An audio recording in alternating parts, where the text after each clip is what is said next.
We learn a lot about natural spaces through scientific research, and I'm with Catherine Spiller, who's an undergraduate student at the University of Notre Dame, and she's spending a good part of her summer learning about a special place and helping to gather data here.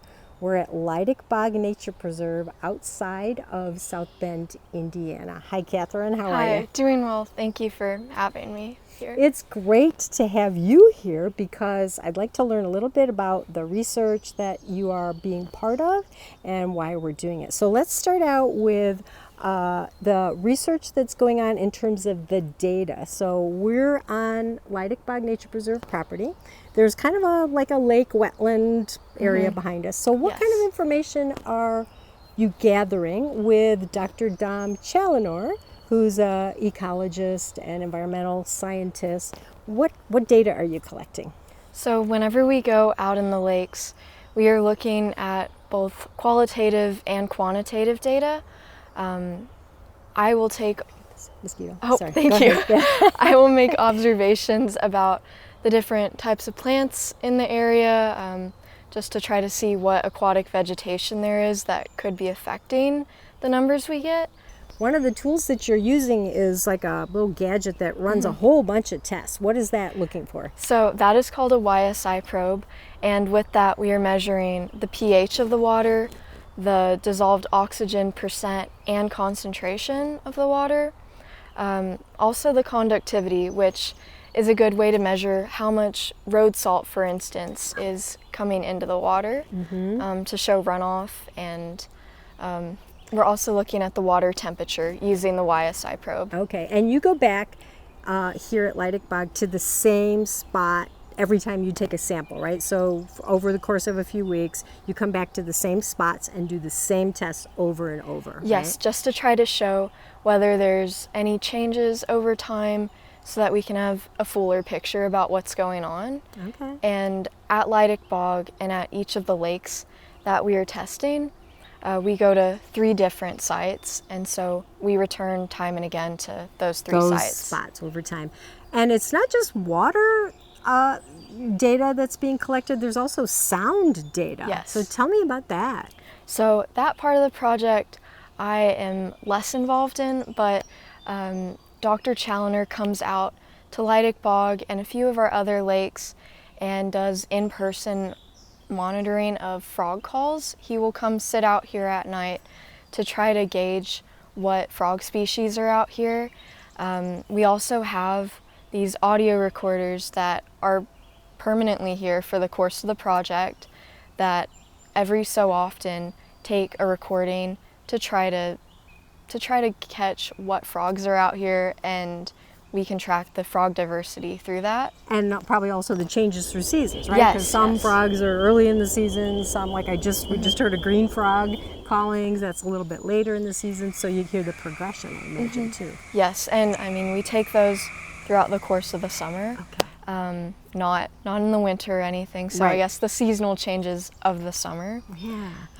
Now, you mentioned that this is one site. You and Dr. Challenor are gathering data from multiple sites in a very special place in St. Joseph County that we call the Kettle Lake Corridor.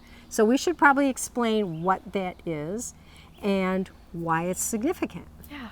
So the St. Joseph County Kettle Lake Corridor, which we just call the corridor because for short. It's short. It is a chain of lakes west of South Bend, made up of a variety of aquatic habitats. It's really important because it allows organisms to move throughout the region. It's a corridor. There are just all different species that call it home, and it's up to us to try to help take care of it. Yeah. It's one of those unique features of St. Joseph County that I like to think maybe people don't know a lot about, but it's one of the things that makes our county so special and our region so special. And as I recall, those Kettle Hole lakes are formed when the glaciers came down. They pushed gravel and muck and silt and rocks, and then as they retreated, chunks of ice were left. Yes, ma'am. And that created these big deep depressions, and in this corridor case they're in a perfectly north-south, straight up and down line, which is, when you look at an aerial photograph, it's pretty cool to see, right? It really is. It's like a perfect north-south line. So you're gathering information from multiple sites along that corridor. Yes, I believe we're looking at 8 different lakes, ranging from the Michigan-Indiana border all the way down to the Crumbstown Highway with Chamberlain Lake. Okay, good. So a good variety, and I bet they're all just a little bit different, right? There are a lot of similarities among them because we're trying to help people see that they are part of one corridor altogether, but each of them alone is special and unique, and we're looking at the similarities and differences among them. Okay, kind of like a family, right? It's like a family of water bodies, but they all have different personalities, right? That's a great way to put it.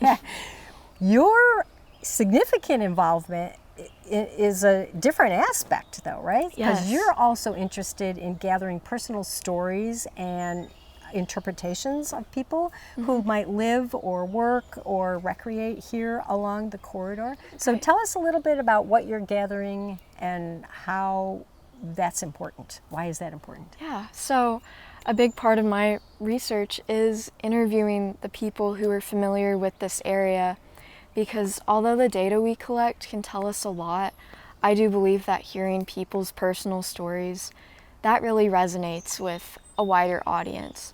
Data can only say so much, and maybe not everybody understands what it's saying, but we can all understand what people are feeling and just gain a fuller picture of this beautiful, unique environment that we get to be so close to. And everybody probably interacts differently. Like some people might live on the lake, some people might come to hike at Lydick Bog, some people might just drive by it, right? So everybody has probably a slightly different perspective as you interview them through the course of the next few months. So what do you hope to do with all this? So you'll have some scientific data, hard data, and then you will have people's stories, and then what?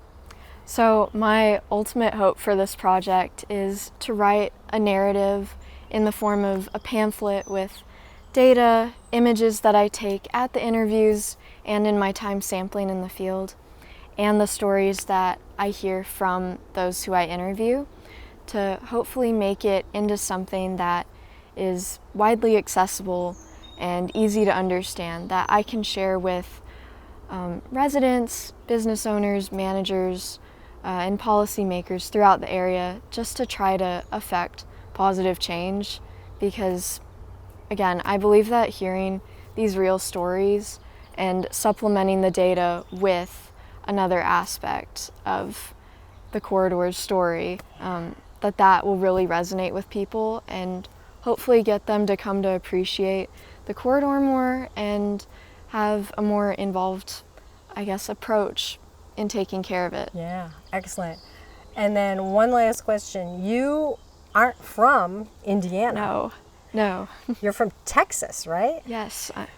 Is this what you expected you would see during the course of your, career here at Notre Dame and being in Indiana? Is this what you thought Indiana looked like? Not at all. I hear Indiana and I used to really just think cornfields. Right.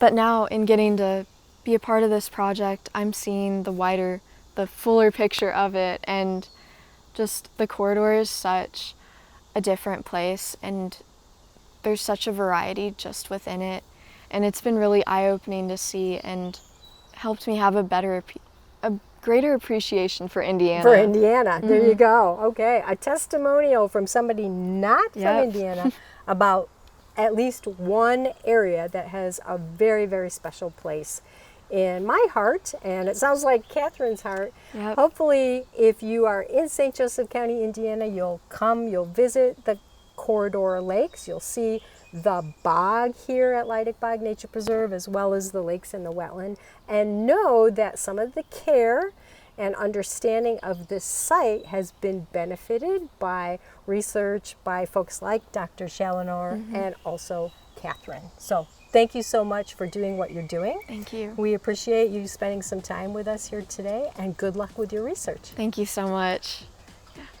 Remember, you can find your own outdoor elements when you visit area parks and natural areas. We'll see you soon.